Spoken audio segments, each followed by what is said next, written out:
हम उम्मीद रखते हैं कि इंशाअल्लाह बहुत जल्द ये साइफ़र केस ख़त्म हो जाएगा और इमरान खान में इसमें एक्विटल हो जाएगी। इस पर वज़ाहत नज़र आ रहा है इंशाअल्लाह, इस पर कोई दूसरी राय नहीं है।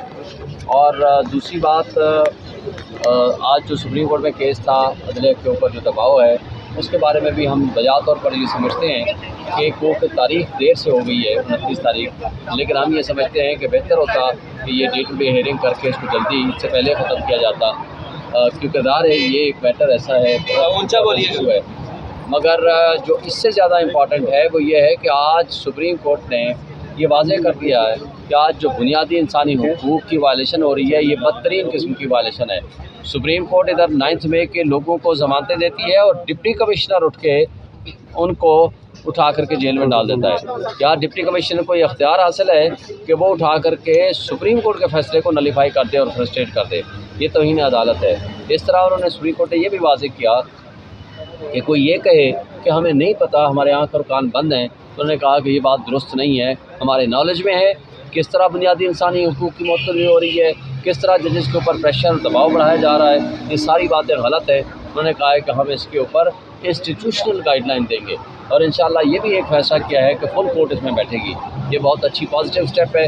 हम उम्मीद रखते हैं कि अदलिया के ऊपर ये दबाव ख़त्म होगा। जब अदलिया के ऊपर अगर दबाव ना होता तो ना तो इमरान खान जेल में जाता, ना हमारे फॉर्म 45 जिस बेहूदगी के साथ 47 के ज़रिए हमारी 2/3 मेजॉरिटी को ख़त्म किया गया और उन कठपुतलियों के ऊपर हमारे ऊपर मुसल्लत किया गया, ये भी हमें देखने को ना मिलता। सर, इस हवाले से आज की तारीख में मेरे ख्याल से पहली दफ़ा इतनी मजबूत आवाज़ होती है। आप क्या कहते हैं, ये केस का कोई नतीजा निकलेगा? इसलिए निकलेगा, हर चीज़ की एक हद होती है। इसका मैं मेनली क्रेडिट देता हूँ आप सोशल मीडिया वालों को। आप लोगों ने जिस तरह इस चीज़ को उठाया है, देखें आप लोगों की आवाज़ हो, आप वो आवाज़ हो जो किसी के कंट्रोल और ताबे में नहीं है। मेन स्ट्रीम मीडिया तो आपको पता है ना कि उसको कंट्रोल होते हैं, उसको तो ऊपर से अहकामात आते हैं, ऊपर मिलते हैं, जिसकी वजह से प्रॉब्लम होते हैं। आपने जिस तरह इस इशू को टेकअप किया है, मैं आप लोगों को अप्रिशिएट करता हूँ।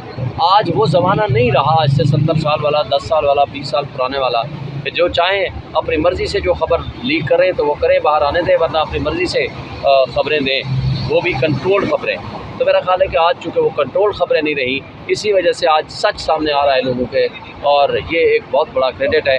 इंशाअल्लाह वक्त करीब है कि अदलिया आज़ाद होगी। जब अदलिया आज़ाद होगी तो फिर ये कठपुतली भी नहीं रहेंगे, हकीकी नुमाइंदे जो कौम जिसको चाहेगी वो आएंगे, गवर्नेंस बेहतर होगी, मेरा और आपका और आपकी और मेरे बच्चों का मुस्तकबिल बेहतर होगा।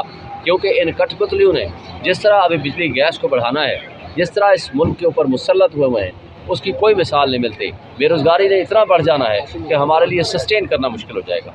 सर, काजी साहब कहते हैं कि मेरे पास कोई इख्तियार नहीं कि मैं इस चीज़ की इंक्वायरी करूं, मतलब कि जजेस को इंसाफ दूं। मेरे पास, मैंने इसलिए हुकूमत के पास गया था कि आप जजेस को इंसाफ दें। देखें, वो हुकूमत खुद ही उसमें मुजरिम है। आपने एक आज बात ये डिस्कस नहीं हुई, मैं बार बार सोच रहा था कि ये करेंगे।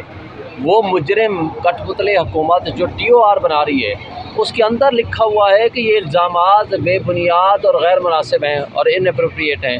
मुझे बताएं कि अगर ये इल्ज़ामात गलत हैं तो फिर इंक्वायरी किस बात की कर रहे हो? तो उनकी अपना जो कंडक्ट है ना इन कठपुतलियों का, वो सब सामने आ चुका है। ये आपने ही सारा कुछ सबके सामने लेकर आए हैं। कौम इन सब कुछ समझती है। सुप्रीम कोर्ट को अगर पावर नहीं है, मुझे बताएं, जुडिशल कमीशन माजी में जो बना था मेमो गेट का, किसने बनाया था? सुप्रीम कोर्ट ने बनाया। और किसने हेड किया था? काजी फाइज़ा साहब ने।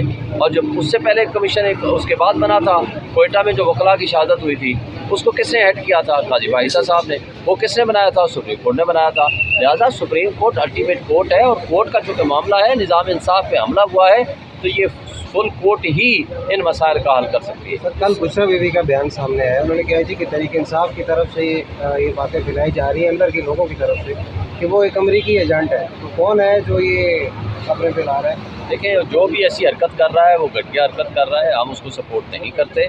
बुशरा बीबी की बहुत कुर्बानियाँ हैं, और आज देखें वो नाहक जेल काट रही है सिर्फ इसलिए कि वो इमरान खान की बीवी है, एक पर्दादार खातून है, उसका सियासत से कोई ताल्लुक़ नहीं। उसके बावजूद उसके ऊपर जिस तरह उसको जहर देने की कोशिश की गई और जिस तरह उसकी जान देने की कोशिश हो रही है, या जिस तरह उसके ऊपर अटैक किए जा रहे हैं, ये इंतहाई गलत है। लेकिन PTI की क़यादत, PTI का वर्कर, PTI की लीडरशिप बुशरा बीबी के साथ खड़ी है और इमरान खान के साथ खड़े हैं। सर आप तो अभी काजी साहब से इंसाफ का तकाजा कर रहे हैं, लेकिन पीटीआई के जो मेन रहनुमा हैं जैसे हामिद खान साहब हैं और भी 2-3 लोग, उन्होंने कहा है कि पीटीआई को इस मामले में काजी साहब से कुछ मुतालबा करना ही नहीं चाहिए। नहीं देखें, पहली बात तो ये है कि हम नहीं करते, ठीक है, क्या करें फिर आप बता दें, हम इंसाफ लेने किसके पास जाएं?